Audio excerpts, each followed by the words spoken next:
Il y a une double incidence sur cette mise à distance et cette peur de la mort de notre société aussi, qui veut que les choses aillent très vite et qu'on cache tout ce qui est de l'ordre du triste, du sombre, du malheur.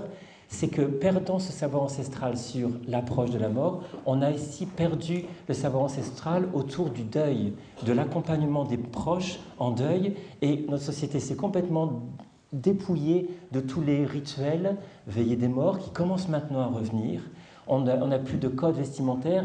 Il y a une maman qui a perdu son petit, après 6 mois dans le métro, personne ne prend soin d'elle, parce qu'il n'y a aucune marque qui signifie qu'elle est dans cette souffrance-là, ou même 1 an après ou 2 ans après la perte de son conjoint, il n'y a rien qui signifie qu'on a perdu son compagnon ou sa compagne. Donc il y a vraiment une mise à distance qui a généré une peur et qui génère une exclusion et qui génère donc une souffrance complètement inutile, puisqu'on parle du deuil. Il y a une souffrance complètement inutile de notre société qui a des attentes terribles par rapport à la personne en deuil, d'aller vite et de raccourcir un processus qui ne peut pas être raccourci. Et on verra ce soir qu'il est beaucoup, beaucoup, beaucoup plus long qu'on l'imagine, et ceci de façon complètement normale. C'est un tabou, et il faudrait... Et des réunions comme aujourd'hui, ça contribue à lever ce tabou, je crois. Alors, il y a quelque chose qu'on découvre dans votre approche, dans vos travaux, c'est le fait de voir effectivement que le processus de deuil est un long processus. Et dans une vision comme la mienne, par exemple, étant confrontée à la mort d'un proche, je me disais, ma réponse de deuil, c'est « bon, je suis costaud, je fais face, voilà, c'est réglé ». C'est pas ça, alors? Non, vraiment pas du tout. Imaginez tout simplement, vous avez un accident avec une profonde blessure au bras, là, profonde blessure au bras. Il y a une intelligence intrinsèque à notre corps qui, au-delà de notre volonté, au-delà de notre décision, va mobiliser tout un système de cicatrisation de cette plaie, avec une intelligence incroyable, de refaire les tissus exactement.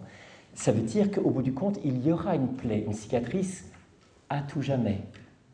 Le deuil ne sera jamais, après, sera jamais comme avant. Il y a une cicatrice qui est là, et cette sagesse de notre corps vise à préserver l'intégrité du corps pour éviter d'avoir cette plaie béante qui nous met en danger. Le processus de deuil, c'est exactement la même chose, mais au niveau psychique. Il y a une blessure psychique extrêmement profonde, et il y a en nous, au-delà de nous, de notre volonté, de notre force de caractère ou quoi, au-delà de nous, il y a un processus de cicatrisation psychique qui se met en place de façon universelle pour nous tous et qui vise à cicatriser cette plaie psychique intérieure. Et là encore, il y aura toujours une cicatrice qui fera plus ou moins mal. Donc on n'est pas du tout dans une idée de deuil égale tourner la page, oublier, passer à autre chose, ça n'a rien à voir. Le processus de deuil, c'est un processus de cicatrisation. Donc c'est un premier aspect, un processus qui est là de toute façon et qui nous est indispensable. Sinon, on meurt psychiquement. Il est indispensable, ce processus. En revanche, quand on parle de travail de deuil, c'est quoi alors? Tout comme on va prendre soin de cette plaie, on va mettre des pansements, on va la nettoyer, on va faire en sorte d'accompagner du mieux possible ce processus de cicatrisation.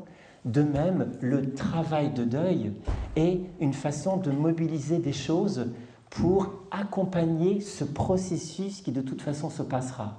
Donc il y a vraiment 2 choses. Un processus de deuil universel, qu'on le veuille ou non, il se place parce que c'est indispensable et nécessaire pour nous, et un travail de deuil qui est une décision volontaire de dire comment je peux accompagner du mieux possible cette souffrance qui est là pour essayer que ce soit le plus harmonieux possible. Donc c'est nous tous, c'est vraiment indispensable à nous et pas du tout d'oubli.